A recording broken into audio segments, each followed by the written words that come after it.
काल आपण कर्मफलाचा विचार जिथे मांडला आणि थांबलो, तोच विचार अधिक स्पष्ट करणारा भाग म्हणजे पुढचं सूत्र आहे. ज्या सूत्राच्या स्पष्टीकरणामध्ये कालच्याच भागाचा थोडा सारांश येतो, म्हणून आपण कालच्या प्रवचनाचा सारांश बघायला नको.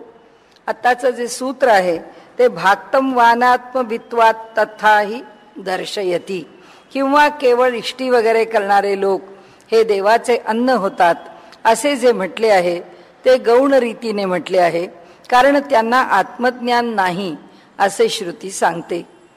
आता याचा अर्थ एकच झाला की जो परमेश्वर प्राप्तीकरता काही करत नाही, त्याकरता साधना उपासना करत नाही, पण जो इष्ट आणि पूर्त म्हणजे काही समाजाकरता काही धर्माकरता असणारं जे कार्य आहे ते मात्र करतो. म्हणजे विहिरी खोदणं, तळी बांधणं, समाजामध्ये आजच्या भाषेत बोलायचं तर हॉस्पिटल्स उभी करणं, लोकांना निरनिराळ्या प्रकारच्या सेवा उपलब्ध करून देणं, वैयक्तिक पातळीवरती यात्रा करणं, देवदर्शनाला जाणं, देवाची सेवा करणं, अशा सगळ्या प्रकारचं हे जे कार्य किंवा ही जी सेवा किंवा ही उपासना किंवा हे सत्कर्म पुण्य आपण काही म्हणा, जो किंवा जी व्यक्ती करते त्याबद्दल त्यांनी असं म्हटलं की अहो, उपनिषद असं का म्हणतात की नवई देवा अश्नंती न पिबंती. छांदोग्य उपनिषद सांगतं की देवता काही खातही नाहीत आणि पितही नाहीत, आणि तुम्ही तर म्हणतात हे सगळं देवतांचं भक्ष्य होतात, हे देवतांचं अन्न होतात. हे देवतांचं अन्न कसे होतील? हे देवतांचं अन्न होतात असं म्हटलं तर छांदोग्याचा जो विचार आहे की देवता काही खात पित नाहीत, मग काही ह्या लोकांना देवता खातात पितात असं कसं आपण म्हणता? या पूर्वपक्षाचं हे उत्तर आहे की देवता खात पित नाहीत असं आहे. तर मग त्या ठिकाणी आणखीन एक संदर्भ आहे, आपण तो फारसा वाढवायला नको म्हणून मी ते वाचत नाही, कारण शक्यतो विषय सलग जावा तेवढ्याकरता म्हणून तो विषय मी घेतला नाही आहे वाचायला. तर त्यामध्ये सुद्धा आपल्याला काय म्हटलं आहे ते सांगता येईल, आणि म्हणून त्यांनी इथे जे सांगितलेलं आहे तो त्या ओवी करताचा जो विषय आहे तो विषय ते चंद्रम प्रायान्नम भवंती तामस्तत्र देवा यथा सोमम. ज्याप्रमाणे सोमरस हा देवाला अर्पण करून त्याचं पान केलं जातं, त्याचप्रमाणे म्हणाले हा जो भगवंत जो आहे तो त्वेषम नानस्तत्र भक्षयंती. मी मधलं सगळं सोडून दिलं. बृहदारण्यकामधला 6व्या अध्यायातला 2रा भाग आहे.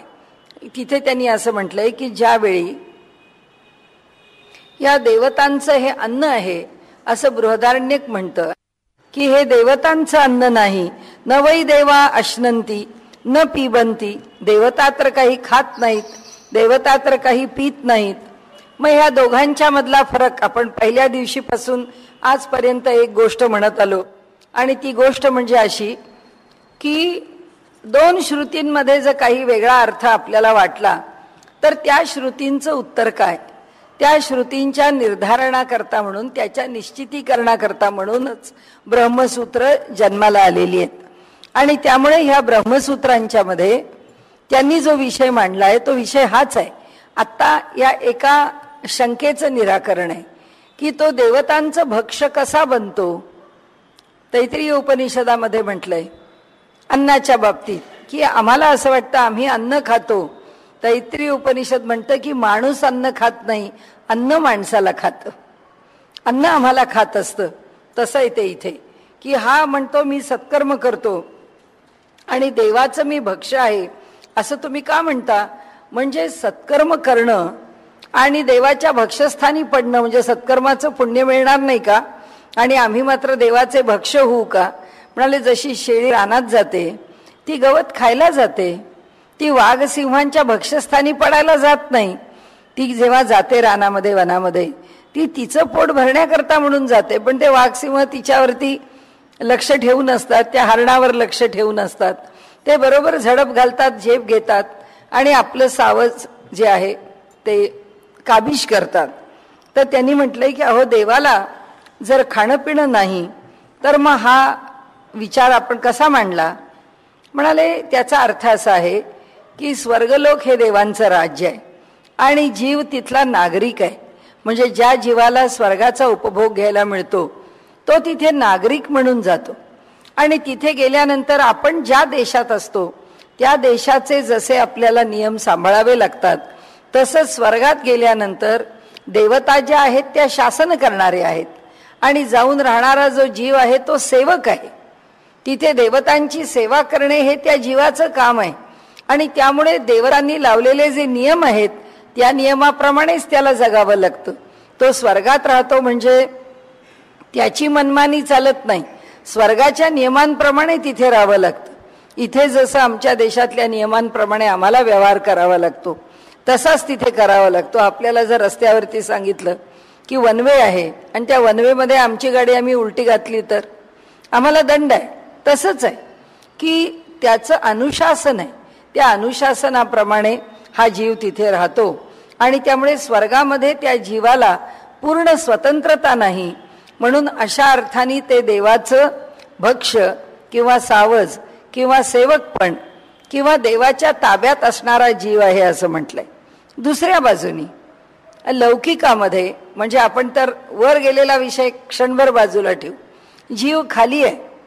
जीव खाली असतानाच त्या जीवाच्या ठिकाणी जेव्हा त्याला असं वाटतं की अरे या जगात काही फार अर्थ नाही, आपण ह्या सगळ्या बाहेरच्या गोष्टींच्या मध्ये रममाण होऊन आपण हे पाहिजे ते पाहिजे ते पाहिजे हा मोह करणं आसक्ती करणं सोडून द्यावं आणि ईश्वराची इच्छा अंतःकरणात धरावी आणि ईश्वर प्राप्ती करता काहीतरी साधन करावं असं जेव्हा आपल्या मनात यायला लागतं, एखाद्या मनुष्याच्या असं लक्षात येतं की अरे जो जो आपण ईश्वर प्राप्तीचा विचार करायला सुरुवात केली तो एक गोष्ट लक्षात आली की हे जे ईश्वर प्राप्तीचा विचार करत नाहीत आणि जगात पुष्कळ पापाचरण करत जगतात ते मात्र सुखात जगतात आणि आम्हाला ईश्वराची इच्छा आहे, ईश्वराच्या प्राप्तीची इच्छा आहे, चांगल्या मार्गाने जाण्याची इच्छा आहे, तर आम्हाला अनेक अडथळे येतात, आम्हाला अनेक लोक त्रास देतात किंवा आमच्या मार्गामध्ये नैसर्गिकरित्या कधी आमच्या दैवानी काही असो पण अडचणी येतात. मग माणूस म्हणतो बघा देवाचं चाललंय आणि आम्ही इतकं देवदेव करतो तर आमचं मात्र रोज संकट आहे, रोज काहीतरी अडचण आहे, देव आमच्याकडे पाहत नाही का, देवाला आमच्याकडे बघावंसं वाटत नाही का, असं जेव्हा मनुष्य म्हणतो त्याबद्दल बृहदारण्यकामध्ये असं म्हटलंय की बरोबर आहे, पापाचरण करणारा मनुष्य इंद्राचं जे राज्य आहे, आम्ही सगळेजण या प्रकृतीच्या किंवा ह्या सर्व देवतांच्या अधिपत्याखाली आहोत आणि त्यामुळे जोपर्यंत आम्ही त्यांच्या अधिपत्याखाली आहोत तोपर्यंत देवतांना काही अडचण नाहीये. पण जेव्हा आम्हाला परमेश्वराची प्राप्ती व्हावी आणि आम्ही परमेश्वराकडे वळतो त्यावेळी मात्र त्यांना असं वाटतं की अरे माझ्या कळपातला एक जीव आता चालला. कारण जो परमेश्वराच्याकडे उपासना करण्याकरता वळतो तो इंद्राच्या अधिपत्याखाली येत नाही, त्याला परमेश्वराचं संरक्षण प्राप्त होतं. आणि तिथे बृहदारण्यकातला विषय आहे, त्यांनी असं म्हटलंय की त्यामुळे त्याला ईश्वरी मार्गाने जाण्याकरता जे सुख मिळावं त्याच्याऐवजी या देवता त्याच्या मार्गामध्ये अडचणी उभ्या करतात आणि मग त्याला भय वाटतं किंवा तो गडबडून जातो. त्या दुःखाने तो आपण काय मार्ग स्वीकारलाय तो विसरतो आणि पुन्हा तो आपल्या नेहमीच्या पूर्वीच्या मार्गाने म्हणजे पूर्वीसारखा सुखदुःखामध्ये बुडलेला, सुख मिळालं की बरं वाटलं, चला देवा तुझी कृपा आहे माझं बरं झालं, दुःख झालं की देवा तुला माझं बरं बघवत नाही, तू काही माझं बरं करत नाही, देवाला शिव्याही घालतो, देवाच्या ओव्याही गातो, त्याचा पूर्वीचा जो व्यवहार आहे तो व्यवहार चालू राहतो आणि मग इंद्राला आनंद होतो. असं बृहदारण्यकानी म्हटले की इंद्राला असं वाटतं माझ्या पक्षातलं एक मत काही देवाकडे गेलं नाही, देव म्हणजे ब्रह्म, परब्रह्माकडे काही गेलं नाही, ही सगळीच्या सगळी माझी मतं एकदम इंटॅक्ट आहेत, सगळी सुरक्षित आहेत असं म्हणाले. त्याला वाटतं म्हणून तो त्याला जाऊ देत नाही. तसंच आहे स्वर्गामध्ये सुद्धा ईश्वर मनुष्याने केलेल्या कर्माचं फळ म्हणून स्वर्गाचा मार्ग दाखवतो, स्वर्गात घेऊन जातो, पण तो काही स्वर्गातल्या देवतांसारखा नसतो, तो स्वर्गामध्ये देवतांचा सेवकच असतो. आणि म्हणून म्हणाले हा जो देव आहे तो स्वर्गामध्ये राहणारा इंद्र आणि इतर देवता, तो देव याला आपलं साधन समजतो, तो याला आपला सेवक समजतो आणि याच्याकडून आपले उपभोग, याचा अर्थ असा की सुख या जीवाच्या सेवेतून प्राप्त करतो. म्हणून म्हणाले इथे देवाचं तो भक्ष्य आहे असं म्हटलेलं आहे. म्हणून तो भक्ष्य जो शब्द वापरलाय तर त्याचा लक्षणार्थ घ्यावा, त्याचा वाच्यार्थ घेऊ नये. आपल्याला साहित्याची जर माहिती असेल तर काव्यामध्ये वाचेचा अर्थ म्हणजे वाचेनी सांगितलेला जो अर्थ आहे सरळ, म्हणजे मी आत्ताच म्हटलं की नाही बा हे काही तुम्हाला समजलेलं दिसत नाही असं जर आपण कोणाला म्हटलं तर तो माणूस म्हणेल ठीक आहे, मला नाही समजलं तुम्ही काय म्हणताय, तुमचा विषय काय माझ्या लक्षात आला नाही, तुम्ही कशाच्या संदर्भात बोलताय ते. मग आपण जर त्यांना म्हटलं हो तुम्ही खूप शहाणे आहात हो असं जर म्हटलं आणि त्याला जर वाटलं की हा माझी शहाणपणा म्हणून स्तुती करतोय तर त्याला समजलं नाही. कारण हा बोलणारा तुम्ही फार शहाणे आहात हो, तुम्ही खूप शहाणे आहात हो असं म्हणतो, तेव्हा त्याच्या बोलण्याचा अर्थ असा असतो मी तुम्हाला आपलं जे काही भांडण झालं होतं त्यावेळी जे काही मला लागलं होतं मनाला, तो विषय तुम्हालाही माहिती आहे मलाही माहिती आहे, त्या विषयाच्या संदर्भात आज मी तुम्हाला बोलतो आहे. तुम्हाला एवढंही कळलं नाही का, पण तुम्हाला ते कळलंय असं ह्याला वाटतं. आणि तो म्हणतो की ते तुम्हाला कळलेलं आहे पण ते कळलंय असं दाखवायचं नाही, म्हणून तुम्ही बेमालूमपणे म्हणतात की नाही हो मला काही कळलं नाही तुम्ही काय म्हणता. मग हा त्याच्यावर म्हणतो हो तुम्ही खूप शहाणे आहात, म्हणजे तुम्ही पक्के धूर्त आहात, लबाड आहात, काय घडलेलं आहे त्या घटनेवरती बोळा फिरवून तुम्ही आता अगदी सज्जन माणसासारखे सावासारखे माझ्यासमोर उभे आहात. याला लक्षणा म्हणतात की वाक्य साधंच बोलायचं. आपण म्हणतो तू मूर्ख आहेस असं सरळ एखाद्याला अरे काय मूर्खपणा केलासा असं नको होतंच करायला, तेव्हा त्याला तू मूर्ख आहेस म्हणताना आपण त्याला सरळ म्हटलेलं असतं की हे तुझं वागणं नाही बरोबर झालं, हा तुझा मूर्खपणा ठरला. पण आपण जेव्हा म्हणतो की वा शहाणे आहात तेव्हा मी तुम्ही मूर्ख आहात तो समोरचा माणूस म्हणतो अहो सरळ म्हणानं मूर्ख आहात म्हणून, वा शहाणे आहात म्हणून मला कशाला शिव्या घालता. ही लक्षणं आहे. आपल्याकडे उपनिषदामध्ये म्हणजे ऐतरेय उपनिषदामध्ये एक वाक्य आलेलं आहे परोक्ष प्रिय हा देवा, हा देवता ज्या आहेत त्या परोक्ष प्रिय आहेत. आणि भाषेचं सौंदर्य असंच आहे की देवा तू मला फार आवडतोस, देवा तुझ्या भेटीची मला तळमळ लागलेली आहे, असं सगळं आम्ही जेव्हा सरळ सरळ देवाची स्तुती करतो. त्यांनी सांगितलं देवाला प्रत्यक्ष केलेली स्तुती आवडत नाही, देवाला आडून केलेली स्तुती आवडते. म्हणजे देवा तू त्या गजेंद्रासारखा एवढा मोठा बलवान आहे, त्याला सुद्धा संकट आलं, त्या संकटात पडल्यानंतर तो तुझ्याकडे त्या संकटातून दूर कर म्हणून धावून आलास आणि त्यांनी तुझी याचना केली, प्रार्थना केली आणि त्याच्या संकटातून त्याला दूर करण्याकरता तूही तसाच धावून आलास. आता मी त्याच्यासारखा समर्थ नाही, माझी वाणी तुला प्रार्थना करण्याला, तुझी स्तुती स्तोत्र गाण्याला, सूक्त गाण्याला समर्थ नाही, त्याच्यासारखं माझ्या मागे काही तपाचं बळ नाही, मी दीन दुबळा मनुष्य आहे. तर माझ्यासारख्या करता तू धावून येणार नाही का? आणि तू जर धावून येणार नसलास तर मग तू भक्तवत्सल नाव कशा करता घेतलंस? हे सगळं जे आहे ना, हे सगळं त्याला स्पष्ट न म्हणता त्याच्या इतर गुणांचं कौतुक करत तू भक्तवत्सल आहेस, तू या जगामध्ये भरून राहिलेला आहेस, या सगळ्या प्राणीमात्रांच्या अंतर्यामी आहेस, या चराचरांच्या सगळ्या सुखदुःखाला कारण आहेस, सगळ्या कर्मफलांचा तू दाता आहेस आणि तुला माझ्याकडे अजून पाहवत नाही, तुला माझं दया येत नाही, तुला माझं संकट निवारण करावंसं वाटत नाही. हे जे बोलणं आहे ते परोक्ष म्हणजे प्रत्यक्ष नाही. मराठीच्या बरोबर उलट आहे संस्कृतमध्ये. अपरोक्ष म्हणजे एकदम प्रकट आणि परोक्ष म्हणजे आडून. संस्कृतचा अर्थ मराठीपेक्षा वेगळा होतो. मराठीमध्ये आपण परोक्ष म्हणजे प्रकट म्हणतो, समोरासमोर म्हणतो. तू माझ्या अपरोक्ष का बोललास, माझ्या समोर का नाही बोललास? पण संस्कृतमध्ये अपरोक्ष म्हणजे प्रत्यक्ष आणि परोक्ष म्हणजे अप्रत्यक्ष. देवाला त्यांची अप्रत्यक्ष स्तुती आवडते. उर्दू भाषेमध्ये त्याचा वापर पुष्कळ आहे. मग साध्या व्यवहारात सुद्धा बोलताना बोललं जातं की तुम्ही कसे आहात. आपण भेट झाल्यावर फोनवर आपण पहिलं काय म्हणताय, कसे आहात असं आपण विचारतो. ते लोक तसं नाही विचारतात. आपके दुश्मनों का हाल तो बहुत बुरा होगा असं म्हणणं. म्हणजे आपल्या शत्रूंची परिस्थिती खूप वाईटच असेल ना, म्हणजे आपण खूप चांगले असाल. ही जी आहे ना बोलण्याची पद्धत, त्याला लक्षणा म्हणतात.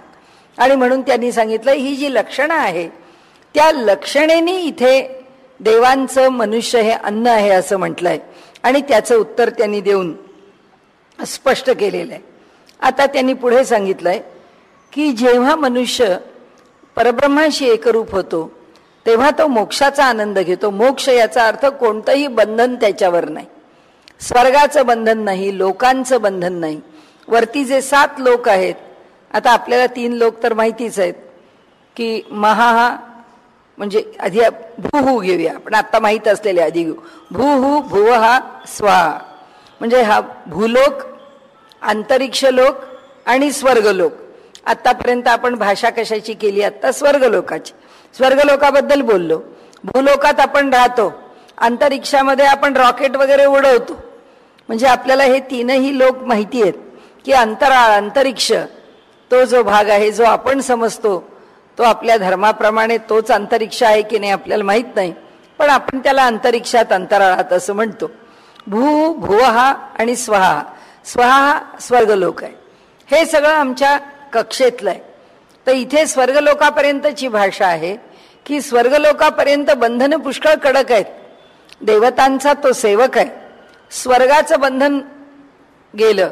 आपण गेल्या वेळेचा आणि पहिल्या अध्यायातला विषय आपल्याला माहिती आहे की महा म्हणजे तो 4था लोक जो आहे स्वर्गलोकानंतरचा, तो पृथ्वीच्या त्या ब्रह्मकटाहाच्या बाहेरचा आहे.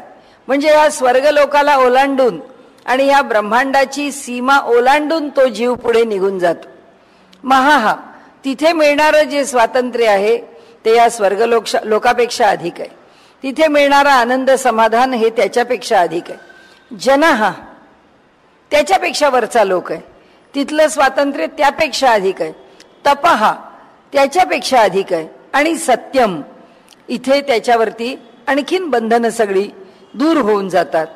ते परब्रह्माला प्राप्त होऊन एकरूप परब्रह्माशी झाला की बंधन नावाची कोणती गोष्टच शिल्लक राहत नाही. तो पूर्ण स्वतंत्र होतो. म्हणून त्याला आपल्याकडे मोक्ष असं म्हटलंय.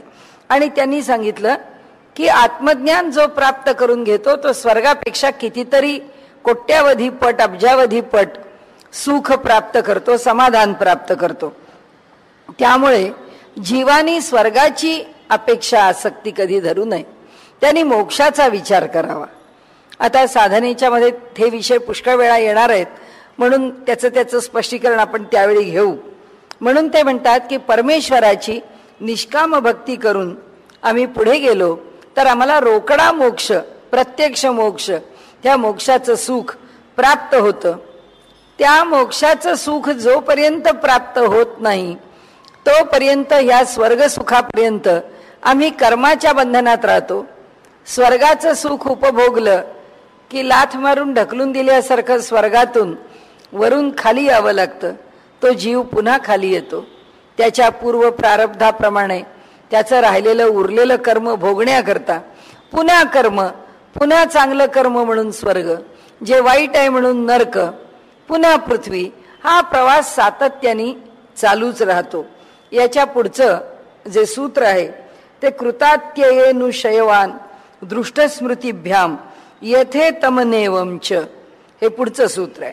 कर्म भोगून झाल्यानंतर ते अवशिष्ट कर्मासह खाली उतरतात. कोण? स्वर्गात राहिलेले जीव. आणि असे श्रुती स्मृतीवरून सिद्ध होते. ते जसे वर गेले तसेच जवळ जवळ खाली येतात. आता त्यांची खाली येण्याची गती काय आहे? आपण काल पंचाग्नी विद्या बघितली. त्यामुळे या 5 अग्नींच्या साह्याने तो जीव वरती जातो. त्याचं वर जाण्याचं उत्क्रमण ज्याला म्हणतात, वर जाणं, तर तो मार्ग आपण पाहिला. त्याचा खाली येण्याचा जो मार्ग आहे तो मार्गही फारसा वेगळा नाही. आणि त्यामुळे त्या 2 मार्गांच्या मध्ये फारसा फरक पडत नाही. तर आम्ही जे जे चांगलं कर्म केलेलं आहे त्या कर्माचं फळ काय गुणवत्तेचं मिळायचं आहे याची काटेकोर नोंद आमच्या चित्रगुप्तांनी ठेवलेली आहे. त्यामुळे चित्रगुप्ताला माहिती आहे की आम्हाला चांगलं कर्म केलं असं वाटत असलं तरी तो सांगेल ह्या कर्मामध्ये इतके इतके दोष आहेत, ह्या कर्मात इतकं इतकं गुण आहे. त्यामुळे हे कर्म तुला वाटत असेल 80% गुणवत्तेचं आहे, 40% दर्जाचं आहे, त्यामुळे तेवढंच सुख तुला मिळेल. आणि म्हणून त्यांनी सांगितलं की आम्ही चांगलं कर्म करत असताना हे विसरतो की ते आम्हाला कष्टपूर्वक केलं पाहिजे, तर त्याचा लाभ अधिक आहे. आम्हाला जाता जाता त्या कर्माचं फळ मिळावं याकरता आम्ही नेहमी म्हणतो की आम्ही कर्म कसं करतो. ते कर्म करताना आमचं म्हणणं असं असतं की आम्ही यथाशक्ती यथाबुद्धी करतो. म्हणतो आमच्या बुद्धीला एवढंच कळलं म्हणून आम्ही एवढंच केलं, आमची शक्तीच एवढी आहे, आम्ही काय तुमच्यासारखे आहे का. तुम्ही जाऊन या मानस सरोवराला, आम्ही कुठले जातोय, आम्ही इथूनच नमस्कार करतो, तुम्हीच आमचा नमस्कार मानसाला सांगा, आमच्याच्यानी व्हायचं नाही. त्याचं कारण काय. कारण एकच आहे की आमच्याकडे एकतर आळस आहे, नाही तर दुसरी वंचना आहे, आणि नाही तर आम्हाला त्या कर्म करण्याच्या मागे तितकी ओढ नाही आहे, आम्हाला तितकी उत्कटता नाही आहे. दुसरं आणखीन एक दोषाचा भाग त्यातला जो आहे तो भाग असा आहे की पुष्कळ वेळा आम्ही कर्म हे प्रदर्शनाकरता करतो. त्याला दंभ असं म्हटलंय. या परमार्थ मार्गामध्ये जे मान्य नाही तो आळस आणि दंभ या दोन गोष्टी मान्य नाही आहेत. शरीर दुबळ आहे म्हणून शरीर कर्म करू शकत नाही, शरीर दुबळ आहे म्हणून शरीराने जितकं कर्म नीटपणे करायला हवं तितकं होत नाही. चालेल पण आळसानी केलं नाही. आपल्याकडे त्या कुर्मदासाची कथा आहे. तो जो कुर्मदास आहे त्याला भगवंताचं दर्शन घ्यायचं आहे आणि भगवंताच्या दर्शनाकरता आपल्या गावाहून निघालाय, पण त्याचं शरीर म्हणजे त्याला पाय पण नाहीत, त्याला हात पण नाहीत, त्याला फक्त धड आहे आणि त्याची इच्छा आहे की पांडुरंगाचं दर्शन घ्यावं. आणि तो दर्शनाकरता निघालेला आहे आपल्या घरून. काय निघणार, ते शरीर नुसतं आपल्या धक्क्याने जितकं ढकलता येईल तितकं शरीर ढकलतच जाणार ना, कारण त्याला बसता येत नाही, त्याला आधार घ्यायला दुसरं काही नाही. अशा शरीराने तो प्रवास करत निघालेला आहे पांडुरंगाच्या दर्शनाकरता. एक दिवस पहिला किती जाणार, 1 मैलभर 2 किलोमीटर गेला तर पुष्कळ झालं. रात्र होते, आता काय रस्त्यातच पडून राहणार, तो रस्त्यातच असतो. तर तिथे एक मनुष्य येतो, घोड्यावरून उतरतो, चांगले पांढरे कपडे घातलेले आहेत, छान मोठा देखणा चांगला लोभस माणूस आहे. तो विचारतो कुर्मदास की अहो आपण कोण आहात. तेव्हा त्यांनी सांगितलं की माझं नाव विठू खिस्ती आहे. म्हणाले मी इथे व्यापार करतो आणि कापड चोपड आणतो आणि इथे फिरतो, रात्रीच्या वेळी जिथं असतो तिथं मुक्काम करतो.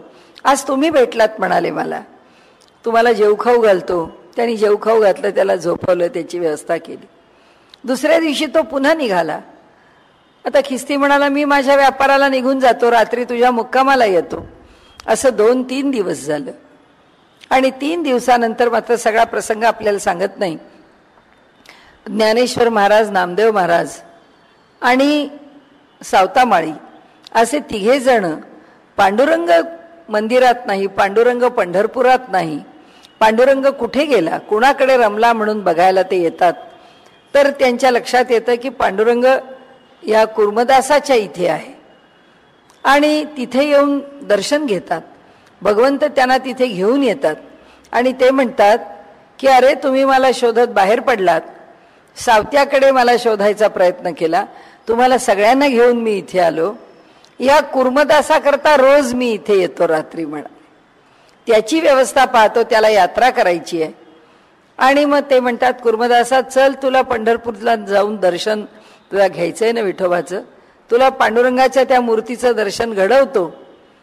तेव्हा कुर्मदास म्हणतात मला काय करायचंय आता पंढरपूरला जाऊन, विठोबाच जर मला दर्शन द्यायला इथे आला तर आता मला पंढरपूर कशा करता, भगवंत आता मला कशाचीच अपेक्षा नाही.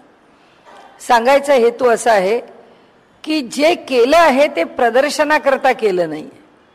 नामदेवांनी प्रदर्शनाकरता केलं का, त्यांनीही केलं नाही, पण बालिश आहेत, निष्पाप आहेत, निरागस आहेत, धायकुतीला येणारे आहेत आणि त्यामुळे फार अधीर आहेत. आणि म्हणून त्यांना वाटतं पांडुरंग माझ्यापासून दूर जातो म्हणजे काय, तो सारखा मला भेटला पाहिजे.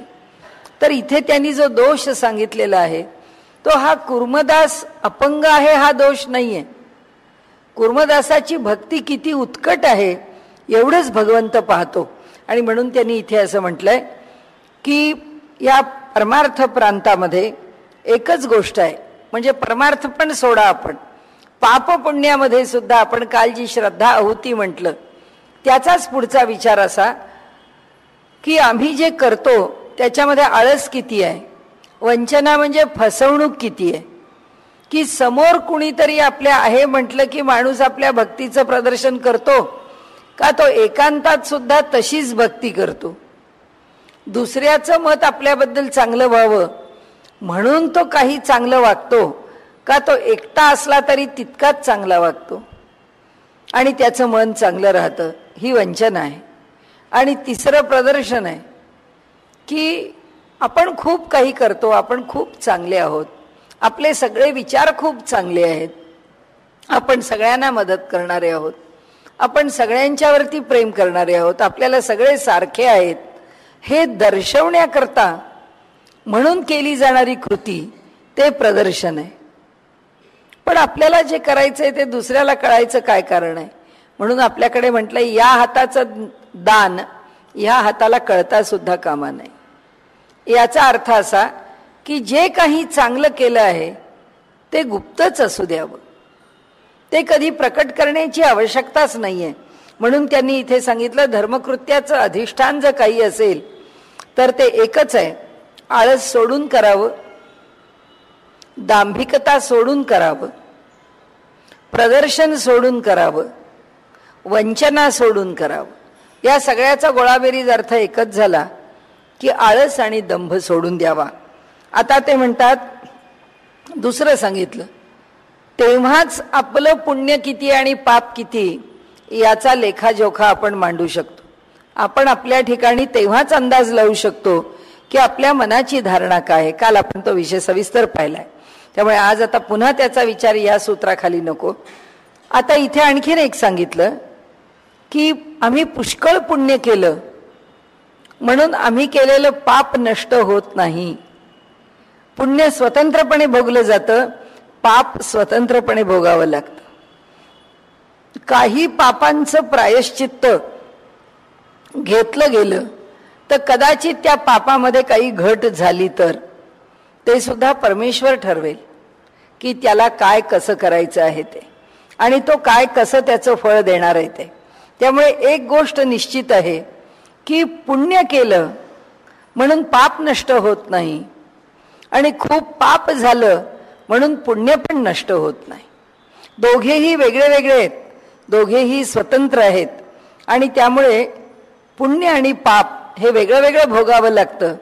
पुण्याचा उपभोग घ्यायला स्वर्ग आहे, पापाचा भोग भोगायला नरक आहे. त्या नरकामध्ये जाऊन त्याला ते भोगावं लागतं. पुढे आमचं पाप आणि पुण्य याची गुणवत्ता काल आपण बोललो त्याप्रमाणे ह्या जन्म आम्ही जेव्हा घेतो तेव्हा हा जन्म घेताना आमच्या पाप पुण्याच्या मध्ये समसमान झाल्याशिवाय मानवी जन्म नाही. आणि मानवाचा जन्म घेताना आम्हाला कोणता देश मिळतो, आम्हाला कोणतं कुल मिळतं, आम्हाला कोणत्या आईवडील मिळतात, आम्हाला कोणती परिस्थिती मिळते, आम्हाला कोणता संस्कार मिळतो, आम्हाला कोणत्या प्रकारचं सुख मिळतं, हे सगळं आमच्या कर्मावर अवलंबून आहे.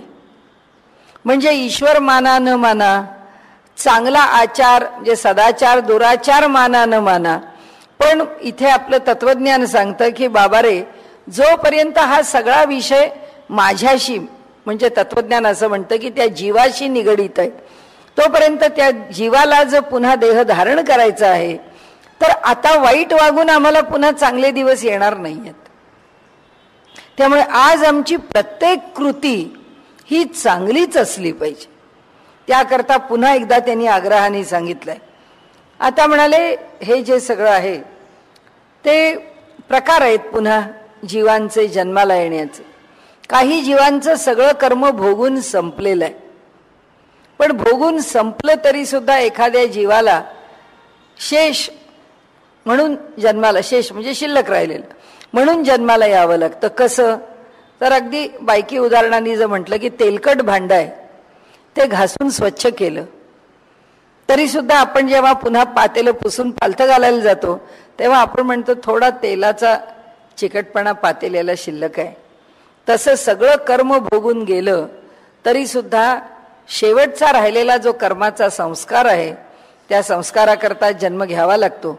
आपण परवाच्या दिवशी जो उल्लेख केला होता ना स्टीव्हन्सनचा, त्याच्याच ठिकाणी नोंदवलेली एक गोष्ट आहे. अगदी थोडं 2 मिनिटात बोलून आपण पुढे जाऊ. एक गुरुकुल कांगडीचा, या हिंदुस्थानामध्ये पुष्कळ वर्ष साधना केलेला अत्यंत उत्तम असा योगी तिथे राहणारा, त्या योग्याला तिथे बरेच अमेरिकन लोक यायचे आणि त्याला सांगायचे की आमची अमेरिका खूप छान आहे, स्वामीजी एकदा चला तुम्ही अमेरिकेला या. तर मला काय करायचं आहे अमेरिकेला येऊन, मी साधना करणारा मनुष्य आहे, मी या गुरुकुल कांगडीला राहून साधना करतो बस आहे. आणि मग ती माणसं कायम आग्रह करायची. आणि माहिती नाही त्या स्वामीजींचा देह जेव्हा पडला त्यावेळी त्यांच्या मनात होतं की खरंच आपण अमेरिका काही पाहिली नाही, इतका आग्रह केला पण त्या आग्रहानंतर सुद्धा आपण काही अमेरिका बघायला गेलो नाही, बस एवढाच, बाकी काही त्या विचाराला फारसा अर्थ नव्हता. पण कर्म सगळं निशेष झालं होतं साधनेनी, ज्ञानानी. आणि त्यांचा तो चरमदेह असावा, मोठा अधिकारी पुरुष होता आणि कदाचित आणखीनही प्रारब्ध भोगायचं शिल्लक असेल. पण हा जो विचार त्यांच्या मनात आला, तो पुढचा जन्म जो आहे तो अमेरिकेमध्ये एका शास्त्रज्ञाच्या घरी त्यांना आला. आणि तिथे ते लहान मूल, आता हे इथे हिंदुस्थानामध्ये साधना करताना काही सामिष भोजन करत नव्हते, त्यांच्या घरामध्ये त्या मुलांना काही देण्यात आलं. ते मूल तोंड उघडत नसे,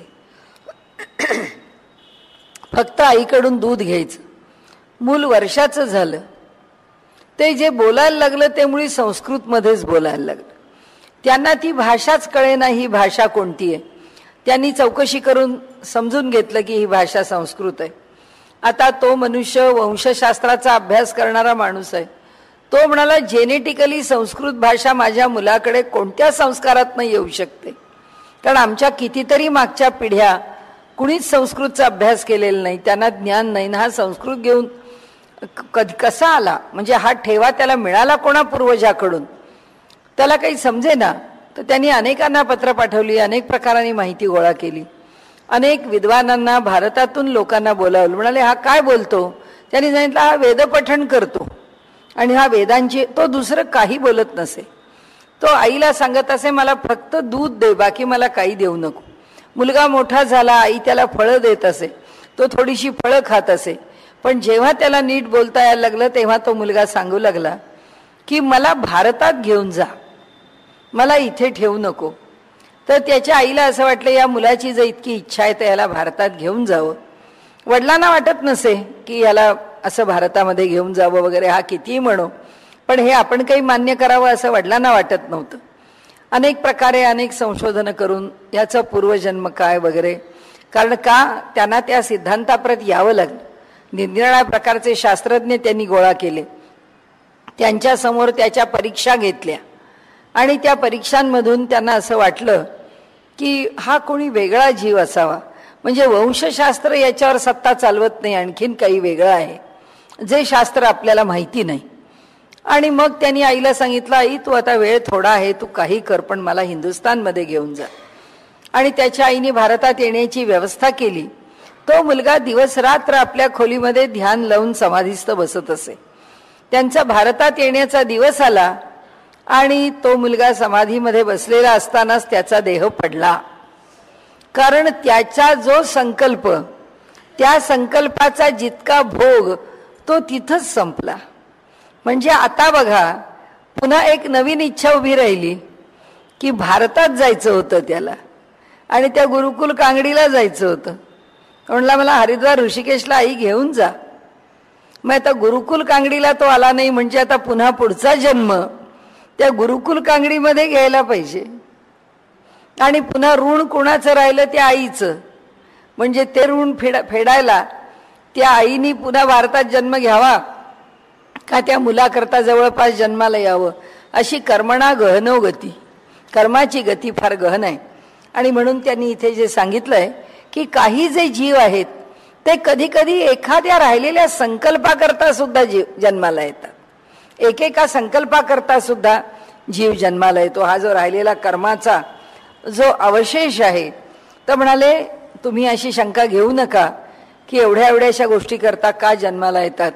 आणि म्हणून जात मृत म्हणजे जन्माला आला आणि लगेच गेला, किंवा मृत जात मेलेलाच जन्माला आला.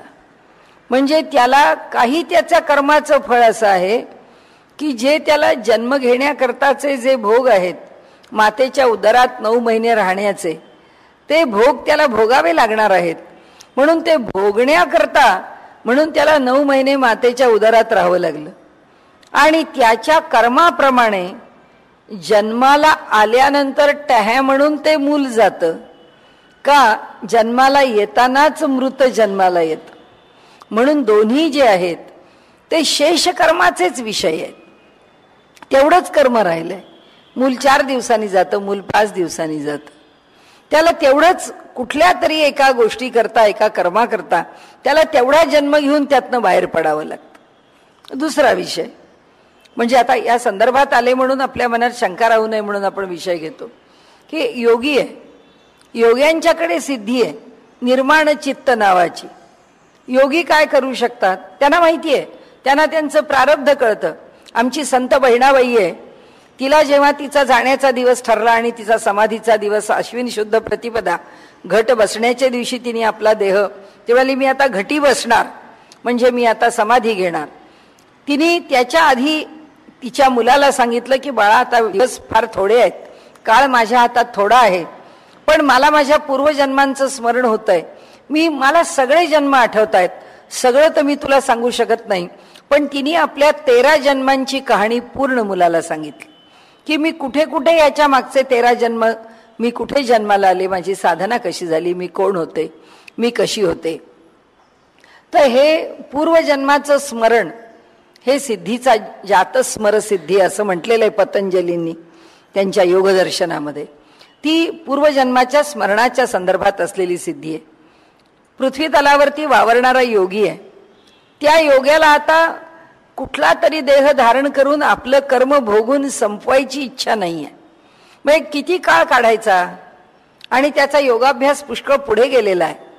तर तो काय करू शकतो, ही जी निर्माण चित्त नावाची आणि जातिस्मर नावाच्या ह्या 2 सिद्धी या जन्माशी जोडलेल्या आहेत, त्यातला निर्माण चित्त तो भिन्न भिन्न चित्त निर्माण करतो, आपलंच चित्त. कारण चित्त कशामुळे निर्माण झालं, या जीवाला आपण काही विचारांची वासनांची उपाधी लावून घेतली.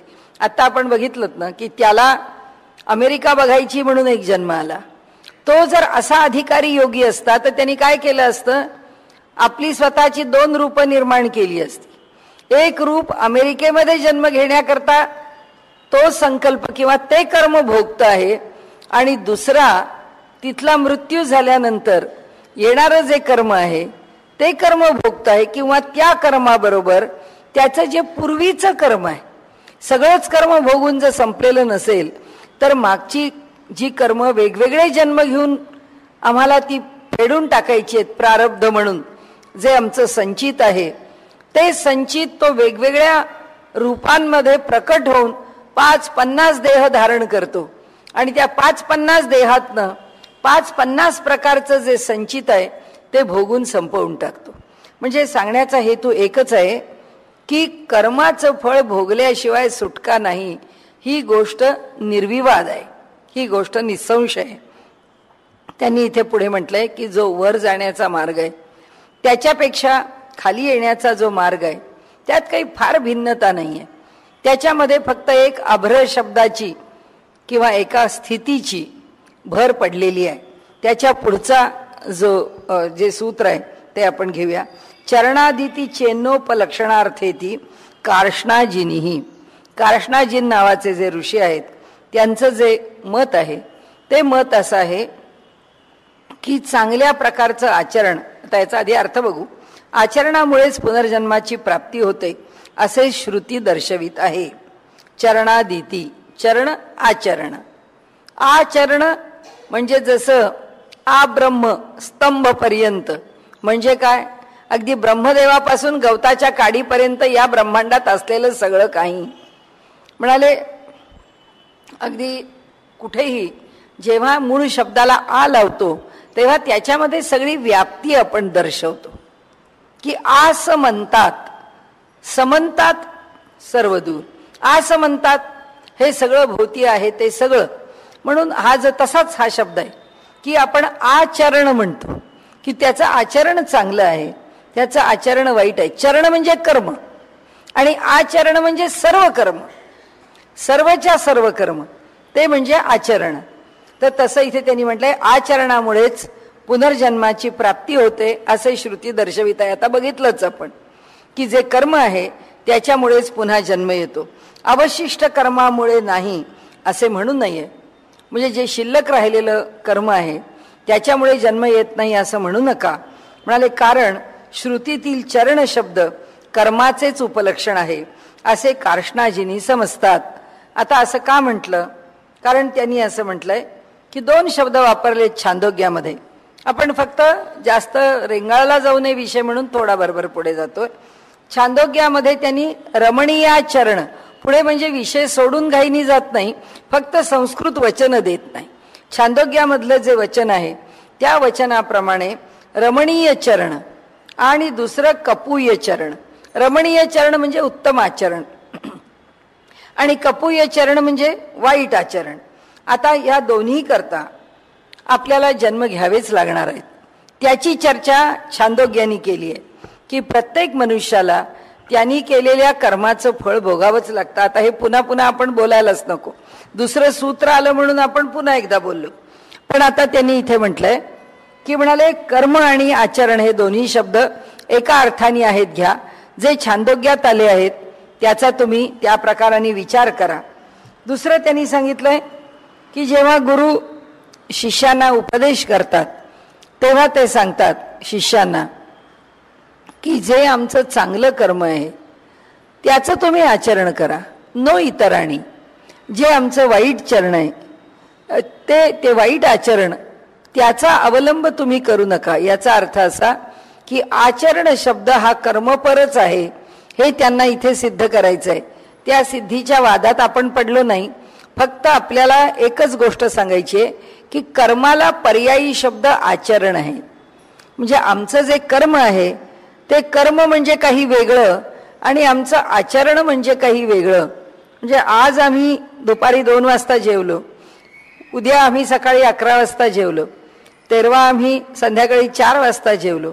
आपण म्हणतो यांच्या आयुष्याला कुठली शिस्तच नाही, हे कसलं आचरण, याला काही अर्थ नाही. काहीतरी जीवनाला एक शिस्त पाहिजे. हा जो आचरणाच्या मागचा भाग आहे.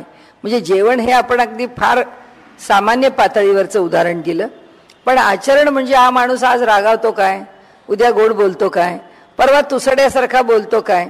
म्हणजे या माणसाच्या वागण्यात वागणं नाही, या माणसाच्या बोलण्यात बोलणं नाही, या माणसाच्या विचारात विचार नाही. आचरण त्याचं जे कर्म आहे ते सगळं पाहता हा बेभरोशाचा मनुष्य आहे, हे त्याचं आचरण झालं.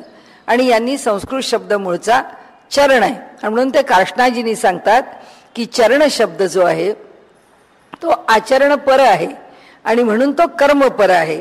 आता तैत्तिरीय उपनिषदामध्ये सुद्धा त्याचं वर्णन जे आहे की काय सेवितव्यानी, जे जे चांगलं आहे ते तेच आमच्या आचरणातलं सेवन करा, नो इतरांनी.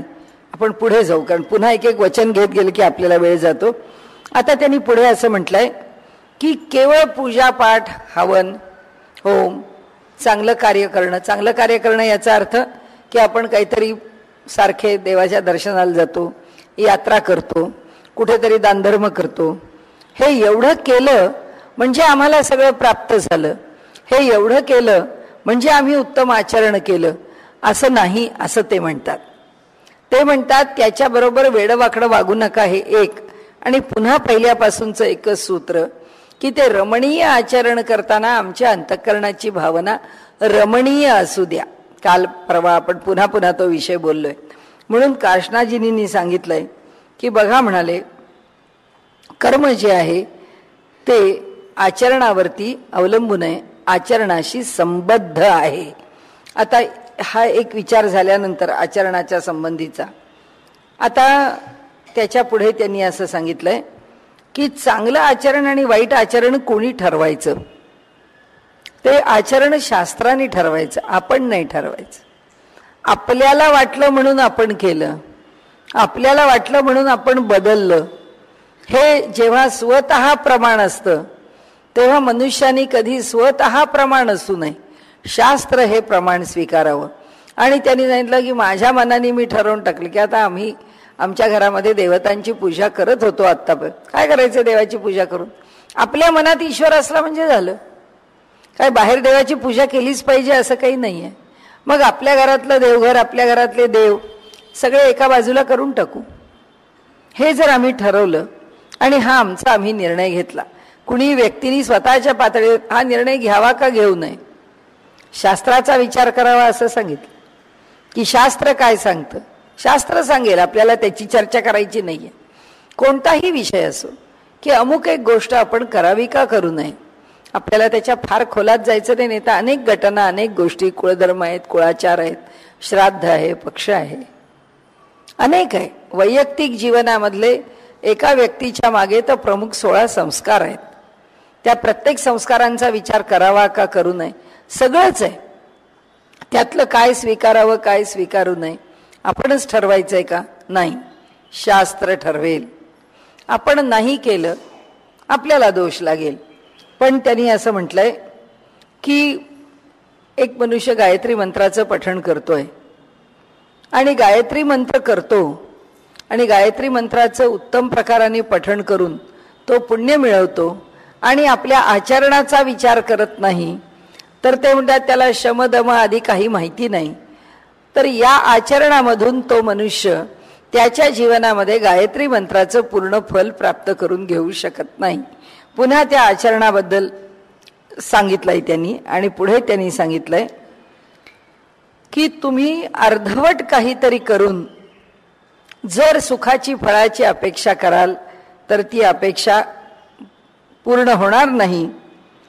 धर्मकृत्याचा अधिकार किंवा धर्मकृत्याचं फळ तेव्हाच मिळतं जेव्हा आमचं आचरण सदाचारी असतं. आम्ही सदाचारी आहोत तेव्हाच फल आहे. सदाचरण नाही तर फल नाही. की जसं एखादं घर बांधायचंय, त्याचा पायाच पक्का केला नाही आणि वरती 25 मजली बिल्डिंग बांधायला घेतली, ती टिकणार नाहीये. तसं सदाचरणाचा पाया असल्याशिवाय त्याच्यावरती म्हणजे धर्मकृत्याची, सत्कर्माची, सद्वासनेची इमारत उभीच राहू शकत नाही. आणि त्यांनी आचरणासंबंधीचा विषय आता संपवलाय. ते म्हणतात सुकृत दुष्कृते एवेतु बादरीही. पण आता आचरण शब्द हा सुकृत दुष्कृत्याचा वाचक आहे असं बादरी पण म्हणतात. अशी ही वेगळी वेगळी मतं आपल्या पुढे सांगून आचरण, कर्म या सगळ्या गोष्टींचा संबंध आधी सत आचरणाशी आहे, म्हणजे रमणीय आचरणाशी आहे, कपूय चरण नाही. म्हणाले सगळ्यांचा प्रवास कुठपर्यंत होतो? मरणानंतर. त्याचं तर सूत्र आलंय कारिणामपि च श्रुतम. अनिष्टाधिकारिणामपि च श्रुतम. म्हणाले मरणानंतर हा जो जीव आहे, इष्टी वगैरे न करणारे लोकही चंद्रमंडलाप्रत जातात असे श्रुतीत सांगितले आहे. म्हणजे सर्व जीवांना जिथपर्यंत जाण्याकरता गती आहे ते स्थान कोणतं आहे? ते स्थान चंद्रमंडल आहे.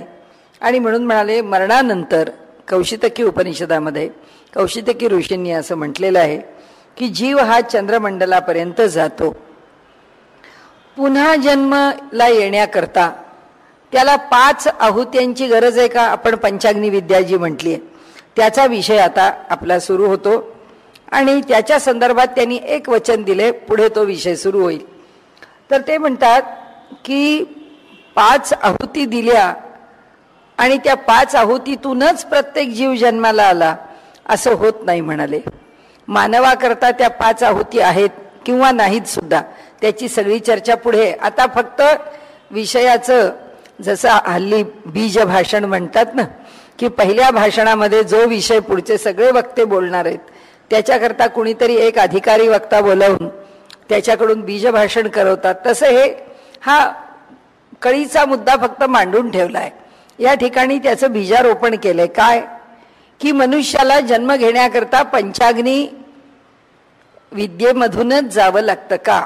या 5 आहुती द्याव्याच लागतात का? का नाही लागत? का ह्याला अपवाद आहेत? आता हे मनात ठेवा, विसरून जा. कारण आत्ता जर आपल्याला ते गोंधळाचं वाटलं तर सोडून द्या, आपण क्रमाने चाललोय पुढे म्हणून. आता इथे नरक किती आहेत सांगितलंय. म्हणजे अपीच सप्त म्हणाले, नरक 7 आहेत. आणि संयमन हा जो यमलोक आहे, त्या संयमन ह्या यमलोकामध्ये 7 नरक, म्हणजे नरकांची प्रस्थापना झालेली आहे. तपन, रवरव, कुंभीपाक वगैरे अशी त्यांची नावं आहेत. आणि जी जी दुष्कृत्य मनुष्य करतो त्या त्या फळांचे, म्हणजे त्या त्या कृत्यांची किंवा त्या कर्मफळांचे भोग जे आहेत ते त्या त्या नरकामध्ये जाऊन भोगावे लागतात. आता ज्यांना ह्या नरकाचा भोग भोगावा लागतो त्यांना म्हणाले सरळ नरकाची वाट आहे. आपल्याकडे आपण जे आता पुष्कळ हे संस्कृतीवर आधारित चर्चा करणं आपल्याकडचं बंद झालंय, पण पूर्वी लोक सरळ ही भाषा बोलत असत. तो थेट नरकात जाऊन पडेल असं लोक म्हणायचे. तो काय, तो नरकात जाऊन पडेल. नरकात जाऊन पडेल म्हणजे त्याला कोणतीच गती नाही दुसरी. नरक ही तिसरी गती आहे, ते आपण बघू आता पुढे. तर ही एक वेगळीच गती त्याला येते, कारण तो इतका पापाचरणी आहे. 10-10, 12-12, 15-15 जर खून केले, 40-40 जर दरोडे घातले, लोकांना जर खूप लुटलं, तर त्याचा भोग कसा भोगणार तो? त्याला सरळ नरकात जावं लागतं. आणि म्हणून ते म्हणतात ते चंद्रलोकाला जात नाहीत. म्हणजे मनुष्याला मार्ग मिळाल्यानंतर एका विशिष्ट स्थानापर्यंत सगळ्यांना एकच गती आहे. ती चंद्रलोकाच्या टप्प्यापर्यंत तर सगळे जातातच, मग तिथून पुढे कुठे जातील ते मार्ग आपल्याला इथे सांगितलेत. पण म्हणाले हा तिथपर्यंत पोहोचतच नाही, याच्या रस्त्याला डायव्हर्शनच आहे. हा सरळ थेट नरकाकडे निघून जातो, त्याला त्या चंद्रलोकापर्यंत जाता येतच नाही. म्हणाले रौरव आदी नरकामध्ये त्याला जाऊन तिथे चित्रगुप्त आदी अधिकारी बसलेले आहेत म्हणाले. आणि ते त्या ठिकाणी ते सगळे अधिकारी हे यमाच्या स्वाधीन आहेत. आणि त्या जीवाला तर काही स्वतंत्रता नाही, मी काय भोगू आणि काय भोगू नये. मला कोणती असं काही तिथे म्हणता येत नाही की बाबा माझा वशिला लावतो तुमच्याकडे आणि मला जरा थोडी शिक्षा कमी केली तर बरं होईल. म्हणाले ते यमाच्या पुढे कोणाचा वशिला लागत नाही. तिथे सगळे त्याच्या अधिपत्याखाली काम करतात आणि तो त्या कर्मफलाची जी शिक्षा देईल ती त्याला भोगावी लागते. जे कर्म केलं आहे त्याचं जे फळ आहे, त्या फळ रूपामध्ये येणारी जी शिक्षा आहे ती भोगावी लागते. विद्या कर्मणो रीती तू प्रकृतत्वात, परंतु 2 मार्गांविषयी विद्या आणि कर्म हेच विवक्षित आहेत, कारण तेच तेथे प्रकृत म्हणजे अभिप्रेत आहेत. प्रकृतत्वात, प्रकृत म्हणजे अभिप्रेत आहेत. काय अभिप्रेत आहेत? विद्या आणि कर्म हे 2 मार्ग आहेत. हे कोण 2 मार्ग आहेत किंवा कोणते 2 मार्ग? जे आपल्याला माहितीच आहेत, भगवद्गीताकारांनी सांगितलेले आहेत. देवयान मार्ग आणि पितृयान मार्ग असे हे 2 मार्ग आहेत. पितृयान मार्गाला गतागत आहे. गतागत याचा अर्थ इथून पितृलोकाला जाऊन राहणं, तिथे चांगल्या प्रकारचा सन्मान सुख मिळवणं आणि मग त्या पितृलोकामधून जे काही कर्म केलं आहे त्याप्रमाणे जितका काळ राहता येतो. पितर जिथे राहतात, आपण म्हणतो ना त्यांची दक्षिण दिशा आहे, त्या दक्षिण दिशेला हा पितृलोक आहे. आणि आता भाद्रपदाच्या वद्य पक्षामध्ये येणारे जे दिवस आहेत ते सगळे ह्या महालयाचे दिवस आहेत की त्या पितरांचं स्मरण. कारण काय आहे, या ते लोक आणि हा लोक म्हणजे पृथ्वीलोक, या दोघांच्या ठिकाणी असणारं जे कालाचं मापन आहे ते भिन्न आहे.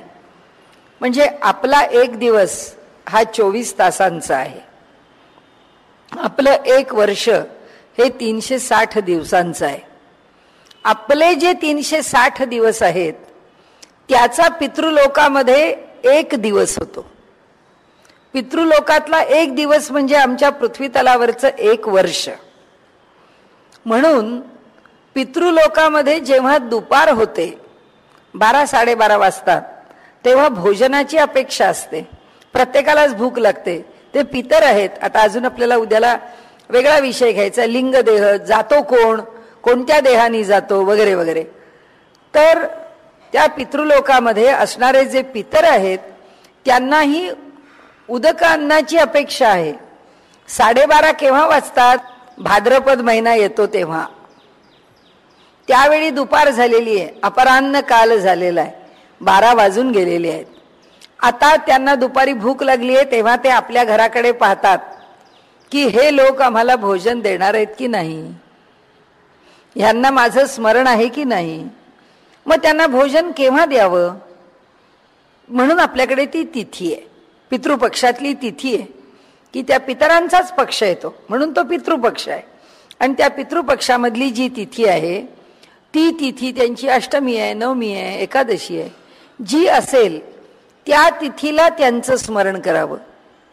त्या तिथीला कर्मानी म्हणजे वैदिक मंत्रांनी त्याकरता योजलेले जे मंत्र आहेत ते समंत्रक त्यांना पिंडदान शक्य असेल त्यांनी करावं. नसेल त्यांनी आपल्या परीने आपल्या पद्धतीने, म्हणजे शास्त्रांनी सांगितलंय शेवटी की काय पैशानी करा, धान्य देऊन करा, काही नाही जमलं तर एक जलकुंभ भरून ठेवा, गाईला गवताची पेंडी घाला, काहीच तुम्हाला करता येत नाही आणि जमत नाही तर त्यांनी सांगितलंय दक्षिण दिशेकडे तोंड करा, जमिनीवरची गवताची काडी एक उचला आणि दक्षिण दिशेला दाखवा. आणि त्यांनी शब्द वापरलाय तसा मी वापरत नाही, पण त्यांनी सांगितलंय की आपल्याच नावाने आपल्या तोंडात ओरडा, म्हणजे बोंबा मारा की मी तुमच्याकरता काही करू शकत नाही, म्हणून दक्षिण दिशेकडे बघून तुम्हाला नमस्कार करतो. त्यांनी सांगितलं एवढं तरी करा. काही त्या पितरांचं स्मरण केलं नाही असं करू नका. आता हे काय आपल्याला श्राद्ध विषय मांडायचा नाहीये, पण हा जो पितृलोक आहेत तिथे हे जे पितर आहेत त्यांचा निवास आहे. ते कुठपर्यंत तिथे राहतात? जिथपर्यंत पितृलोकात राहण्यासारखं पुण्य आहे तिथपर्यंत तिथे राहतात. आणि मग त्यांना जेव्हा जन्म घेण्याची वेळ येते, काय भगवंतानी सगळं चक्रावर टाकून दिलंय. त्यांचा सगळा कॉम्प्युटराइज्ड प्रोग्राम आहे. प्रत्येक जीवाकरता त्याचं चक्र कसं चालायचं ते आमचं कर्म ह्या जन्मी काय झालं त्याबरोबर आमचा कॉम्प्युटर चालत असतो तिथे. भगवंताला आम्हाला काय दाखवायचंय, काय द्यायचंय त्याचं ते भगवंताचं गणित तिथे बसलेलं आहे. तिथे हिशोब मांडून ठेवलेले आहेत. आणि त्यामुळे या सगळा विषय उद्याचा आहे, आज आपण तो भाग नाही घेणार. आता आपण फक्त एवढाच विषय मांडून थांबूया की हा जो पितृलोक आहे, या पितृलोकामधले जीव यांना गतागत आहे. गतागत म्हणजे जाणं, पुन्हा पृथ्वीवर परत येणं, इथे येऊन कर्म करणं, ते कर्म चांगलं केलं पुन्हा पितृलोकाला जाणं, पुन्हा पितृलोकामध्ये राहून त्या कर्माचं फळ बघून पुन्हा इथे येणं. जेव्हा केव्हा त्यांनी मार्ग कोणते सांगितले? 2. एक मार्ग विद्या, दुसरा मार्ग कर्म. म्हणजे जो फक्त कर्म करतो, कर्म कशा करता करतो? आपण जसं करतो तसं. अहो गजानन महाराजांची पोथीनं खूप प्रभावी आहे, तुम्ही जरूर वाचा, त्याची पारायण करा, त्याचा तुम्हाला नक्की लाभ होईल. असं कुणी सांगितलं की आपण लगेच सुरू करतो की अरे आपली ही अडचण आहे, आपण गजानन महाराजांची पोथी वाचू. अडचण काहीच नाही आहे. का अडचण काही नाही म्हणजे आपल्याला अडचण आहे हे खरं आहे, पण ती पोथी वाचून अडचण निवारण करणं काही चूक नाही, त्यात काही अडचण नाही. पण होतं कसं की तेवढी अडचण निर्माण म्हणजे जी झालं त्याचं निर्वाण म्हणजे किंवा ती अडचण दूर झाली की पुन्हा गजानन महाराज आम्हाला आठवत पण नाही. आपण म्हणतो तेव्हा कसं होतं, अगदी एवढी अडचण होती काय वाटेल ते हो, माझी कधी पोथी वाचणं चुकलं नाही. आता बघा ह्या सगळ्या धांदलीमध्ये जमत नाही. तेव्हा धांदल नव्हती का? तेव्हा पण धांदल होती, पण तेव्हा उत्कटता आमच्या संकटाची जास्त होती, म्हणून त्या धांदलीत धांदल करून आम्ही ते वाचत होतो. सोडून त्यांना हेच एवढंच सांगायचं आहे की इतक्या लोभानी, इतक्या आसक्तीनी, इतक्या देवाणघेवाणीनी आम्ही कोणतंही कर्म करू नये. आम्ही कर्म जास्तीत जास्त निस्वार्थ बुद्धीने करावं, ईश्वरार्पण बुद्धीने करावं. आणि म्हणून त्यांनी सांगितलं विद्या, विद्या म्हणजे ब्रह्मविद्या. ब्रह्मविद्या ह्या आपल्या उपनिषदांमध्ये पुष्कळ मांडल्या आहेत. छांदोग्यामध्ये मांडली आहे, बृहदारण्यकामध्ये मांडली आहेत, अगदी ईशावास्यामध्ये सुद्धा त्याचं प्रस्तावना केलेली आहे. आणि त्यामुळे विद्या म्हणजे ज्ञान, म्हणजे ह्या जगाच्या मागे असणारा जो परमात्मा आहे त्याचं आमच्या बुद्धीने यथार्थ ज्ञान करून घेतलेलं आहे. ते देव म्हणजे काय भाकड कथा नाही आहे. देव म्हणजे लोकांना भीती वाटते. आता काय लोकांनी काही तर्क मांडावा की अलीकडच्या काळामधल्या परदेशी विद्वानांनी तर्क मांडला आणि भारतीय विद्वानांनी त्याच्यावर री ओढली की एक काळ असा होता मनुष्य जीवन हे फार पशुवत होतं आणि त्याला तो पाऊस आला की भीती वाटायची, विजा चमकल्या की भीती वाटायची, थंडी पडली की भीती वाटायची, ही हिंस्र श्वापद दिसली की भीती वाटायची. मग त्याला कुणाचा तरी आधार हवा असं वाटलं आणि म्हणून त्यांनी ईश्वराची निर्मिती केली.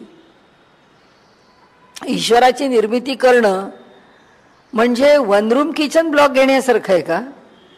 कारण तो घेता घेता आमचा जीव अर्धा हैराण होतो. आमची कर्तृत्वाची व्याप्तीच एवढी आहे म्हणून आमचे विचार एवढे आहेत. कारण ईश्वराला निर्माण करणारे आम्ही कोण आणि ईश्वराला रिटायर करणारे तरी आम्ही कोण? ईश्वर रिटायर पण होत नाही, ईश्वर निर्माण पण होत नाही. तो स्वयंभू आहे, त्याचा तो निर्माण आहे, त्याचा तो पूर्ण आहे. म्हणून त्याच्याविषयी ईशावास्य उपनिषद म्हणतो पूर्णमदः पूर्णमिदं पूर्णात् पूर्णमुदच्यते पूर्णस्य पूर्णमादाय पूर्णमेवावशिष्यते. तेही पूर्ण आहे, हेही पूर्ण आहे. पूर्णातून पूर्ण जन्माला आलेलं आहे. पूर्णातून पूर्ण काढून टाकलं तरी पूर्णच उरतं. म्हणजे आमच्यातला प्रत्येक जण पूर्ण आहे. अपूर्णता आम्ही स्वीकारली आहे. आम्ही आम्हाला अपूर्ण बनवलंय, ईश्वराने नाही बनवलं. हे जग सुद्धा त्यांनी पूर्णच बनवलंय, पण प्रत्येकाने ती पूर्णता घेतली नाहीये. ती जी अपूर्णता आहे ती कशामुळे आहे हे चाललेलं विवेचन आहे. त्याच्यामुळे कर्म, जे अविद्योपाधिक जे कर्म आहे त्या कर्माच्यामुळे आम्ही आमच्या ठिकाणी ज्या उणीवा घेतो त्या उणीवा आहेत. असो, आपल्याला जो विषय मांडायचा आहे तो देवयान मार्ग हा दुसरा मार्ग आहे. त्याच्यापासूनची चर्चा जी आहे ती आपण उद्या करूया. देवयान मार्ग याचा अर्थ असा की ज्या मार्गाला गतागत नाही, जाणं आणि येणं नाही. देवयान मार्गाने जो गेला तो कुठे गेला तेवढा विषय मांडून थांबू. तो जो गेला तो भुवहा स्वाहा स्वर्गापर्यंत आपण म्हटलं की हे सगळं त्या ब्रह्मकटाहाच्या आतमध्ये आहे. त्यात तोही विषय आपण उद्या थोडा विस्ताराने घेऊ. म्हणजे ही आमचं जे ब्रह्मांड आहे ना त्या ब्रह्मांडाचं जे बाहेरचा परिघ आहे, म्हणजे तो जो चेंडू आहे त्या चेंडूची जी बाहेरची रेखा आहे त्याच्या परिघाच्या पलीकडे जो लोक आहे, सगळा अध्यात्म विचार कुठे आहे, कशा करता आहे, हे स्वर्ग प्रकरण सोडा आणि ह्या ब्रह्मकटाहाला ओलांडा. म्हणजे या ब्रह्मांडाची जी व्याप्ती किंवा मर्यादा आहे ती ओलांडून पलीकडे जा. म्हणजे त्यांचं म्हणणं असं की पुन्हा इथं अडकणार नाही तुम्ही. या जन्मामध्ये हा मानवी देह आहे, हा नरदेह आहे, नरदेहाचं महत्व किती आहे, या देहात सार्थक करा. आपल्याला असं वाटतं त्या कीर्तनकार प्रवचनकारांची ठरलेली वाक्य आहेत पाठ केलेली, ते आपले बोलत असतात. तर त्याच्या पलीकडे जाणे, पलीकडे कशा करता जाणे, तर पुन्हा इथे जन्माला येणं नको. ज्याच्याकरता आम्ही रोज म्हणतो या रुटीनचा कंटाळा आला, बोर झालं, आयुष्य नको झालं, कोण आयुष्याची शेवट करून घेतो, कोणी आयुष्यामध्ये फ्रस्ट्रेट होतो, कोणी डिप्रेस होतो, काय काय होत नाही. पण याच्यातून त्याची सुटका नाही. पण यातनं सुटका केव्हा आहे, यातनं सुटका तो देवयान मार्गाला गेला की आहे. म्हणजे आज आपण इथे थांबू की मृत्युत्तर त्या जीवाची जी गती आहे ती मुळात उपनिषदांनी वर्णन केलेली दोन प्रकारची आहे. एक मार्ग जो आहे तो पितृयान मार्ग आहे, दुसरा मार्ग जो आहे तो देवयान मार्ग आहे. पितृयान मार्गाने गेला तर पुन्हा जन्माला येतो. देवयान मार्गाने तो गेला तर ह्या ब्रह्मांडात पुन्हा तो येत नाही. तो ह्या ब्रह्मांडाच्या बाहेर निघून जातो आणि त्याला इथे येण्याचा प्रवास संपतो. उद्याला ह्याच्या पुढे विषय बघूया.